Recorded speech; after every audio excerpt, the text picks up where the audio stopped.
Hello friends, welcome back to the channel where we explore amazing stories and timeless wisdom from ancient traditions, and I am so glad you could join us today. Hello আমার প্রিয় বন্ধুরা, রান্নাবান্নার আসরে সকলকে স্বাগত জানিয়ে নতুন video শুরু করলাম। তো চলে এসো, এই দেখো কি আজকের রেসিপি, বড় মাছের আলু পটল দিয়ে ঝোল। এখন তো প্রচণ্ড গরম, সেই গরমের কারণে এইরকম খাওয়া দাওয়া। তো মাছগুলো প্রথমে ভেজে নিই, তারপর কী করবো সবটাই তোমাদের সাথে শেয়ার করবো। ঠিক আছে বন্ধুরা, সঙ্গে থেকো কেমন। তো দেখো মাছের একটা পোর্শন ভাজা হয়ে গেছে, এবার একটু আঁচটা কমিয়ে আর উল্টে দেবো।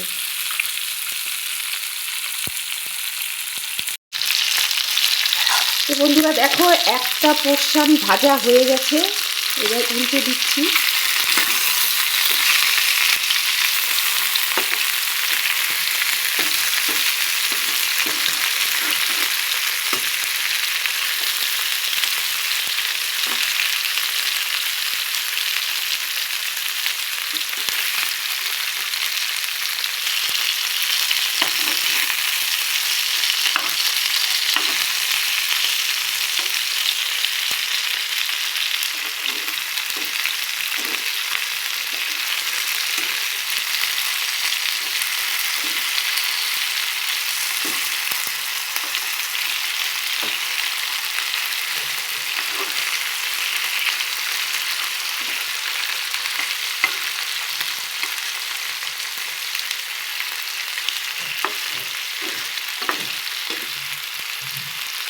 তো ঠিক আছে বন্ধুরা, তোমরা সঙ্গে থাকো। দেখো মাছের দু পিঠই ভাজা হয়ে গেল লাল লাল করে। এবার আঁচটা অফ নিভিয়ে দিচ্ছি, গ্যাসটা অফ করে দিলাম, দিয়ে এবার এর মধ্যেই রেখে দিচ্ছি, কেননা আমি মাছের ঝোল বানাবো তোমার কড়াইতে। তো ঠিক আছে, তো বন্ধুরা সঙ্গে থাকো, দেখতে থাকো। হালকা পাতলা আলু পটল দিয়ে মাছের ঝোল হবে, ঠিক আছে। পুরোটাই শেয়ার করব, অতি সাধারণ, সবাই বানিয়ে খায়, তবুও কম তেল মশলা দিয়ে সুস্বাদু, অথচ তাড়াতাড়ি হয়ে যাবে, চটজলদি সবজি দিয়ে মাছের ঝোল কিভাবে বানাবো, তাই তো। তো ঝটপট চলে এসো বন্ধুরা, শিখে নিই, ঠিক আছে। এই যে কাঁচা লঙ্কা চিড়ে রেখেছি, দিয়ে দিচ্ছি। প্রথমে দিলাম জিরে ফোড়ন সামান্য, তারপর কাঁচা লঙ্কা দিলাম, এই যে পেঁয়াজ, এখানে পেঁয়াজ দিয়ে দিলাম।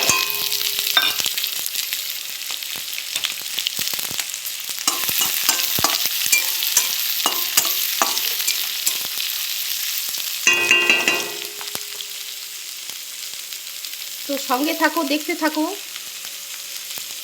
তো বন্ধুরা এই দেখো পেঁয়াজ লাল করে ভাজা হয়ে গেছে, এবার এতে দিয়ে দিচ্ছি হলুদ। রোজকার যেসব মশলা, সেই অতি সাধারণ মশলা দিয়েই হবে। এই যে এটা ধনের গুঁড়ো, আর এইগুলো দিয়ে লবণ।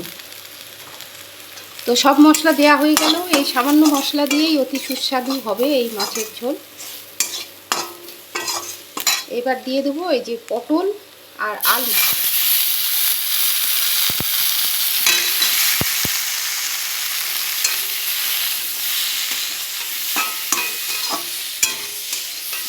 আলু পটল পেঁয়াজের সাথে খুব সুন্দর করে একটু ভাজবো, ভেজে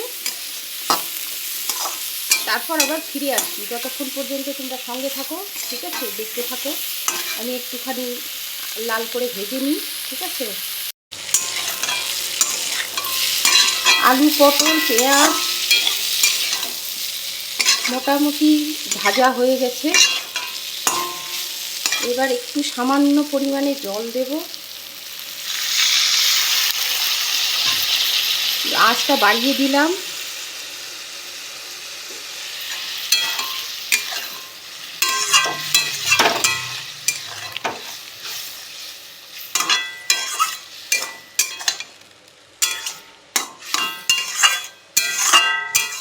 পরে আবার একটু বেশি করে জল দেব।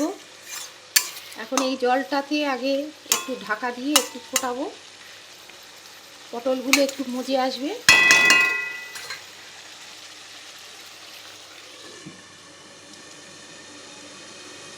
তো ঠিক আছে, তোমরা সঙ্গে থাকো, দেখতে থাকো, লাস্ট পর্যন্ত দেখাবো। অতি সাধারণ মশলা, অতি কম তেল দিয়ে এবং চটজলদি কীভাবে রান্না করা যায় সবজি দিয়ে, মানে আলু পটল দিয়ে মাছের ঝোল। এখন তো প্রচণ্ড গরম, সেই কারণেই এই পদ্ধতি অবলম্বন। তো ঠিক আছে বন্ধুরা, সঙ্গে থাকো। আবার ফিরে আসছি, একটু জলটা শুকিয়ে যাক, তারপর আবার ফিরে আসছি। তো দেখো যেটুকু জল দিয়েছিলাম, এই যে শুকিয়ে কি সুন্দর ধার দিয়ে এই যে তেল বেরিয়েছে। এইভাবে যদি রান্না করো অল্প তেল মশলা দিয়ে আলু পটল দিয়ে মাছের ঝোল, সুস্বাদু হবে, সেই স্বাদের হবে, একদম পাত চেটে খেয়ে নেবে সবাই। তো ঠিক আছে চলো, এই যে বেশি পরিমাণের জলটা এবার দিয়ে দিই।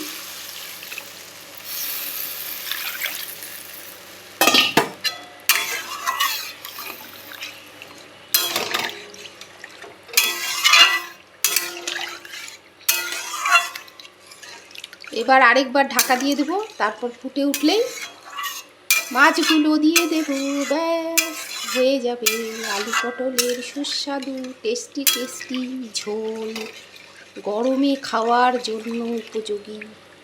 তো ঠিক আছে চলো বন্ধুরা, একটু মজা করে নিলাম। এবার ঢাকা আবার দিয়ে দিই, এবার ফুটতে থাকুক। তারপর ভালো করে ফুটে গেলে তখন মাছগুলো দেব। ততক্ষণ তোমরা সঙ্গে থাকো, ততক্ষণ আমি অন্য কাজ সেরে ফিরে আসছি এবার, ঠিক আছে? তো দেখো ঝোল রেডি হয়ে গেছে, এই যে সবজি সব সিদ্ধ হয়ে গেছে খুব সুন্দর।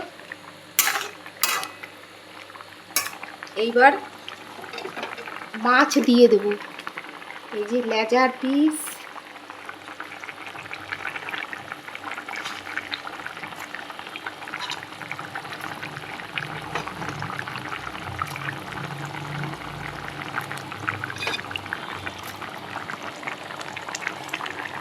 তো মাছ দেওয়া হয়ে গেল।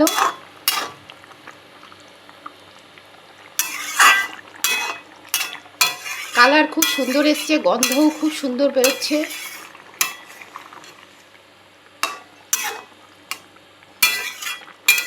যেহেতু অতিরিক্ত গরম, সেই কারণে এর মধ্যে গরম মশলা আর ঘি দেব না। এই মনে করো বাড়িতে গেস্ট এসছে, এরকম হালকা পাতলা রান্না করছো, তো তখন একটু গরম মশলা আর একটু 1 চামচ গরম মশলা, 1 চামচ ঘি দিয়ে দেবে এর মধ্যে।